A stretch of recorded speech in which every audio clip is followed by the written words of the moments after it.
Welcome to the Learning Pines YouTube. We hope this video helps. In this video, I will explain how to use WooCommerce shortcodes in WordPress.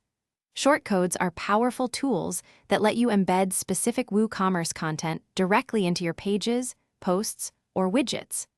Think of them as small commands that WordPress understands, transforming a simple line of text into a fully functional part of your online store. This makes it incredibly easy to customize your site's layout and present your products exactly how you envision them, without needing any complex coding knowledge.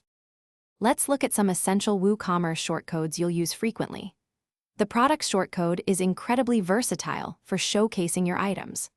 For your customers to manage their purchases, cart and checkout are crucial for displaying the shopping cart and the final purchasing steps, respectively. And to give your customers a personalized experience, the My Account shortcode provides access to their order history and personal information, all within your WordPress site. One of the best features of WooCommerce shortcodes is their flexibility through attributes. These are parameters you add inside the shortcode brackets to modify its behavior. For instance, you can display only 4 products from a specific category, like clothing, by adding limit equals 4, and category equals clothing.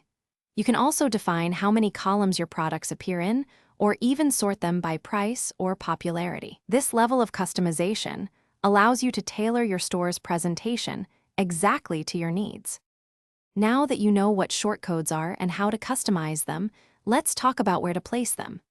In the modern WordPress block editor, simply add a shortcode block and paste your shortcode there. If you're using the classic editor, you can type or paste the shortcode directly into the content area. For sidebars or footers, just drag a shortcode widget into the desired area and input your shortcode. It's a straightforward process that gives you immense control over your store's layout. Thanks for watching. Consider subscribing if we helped you.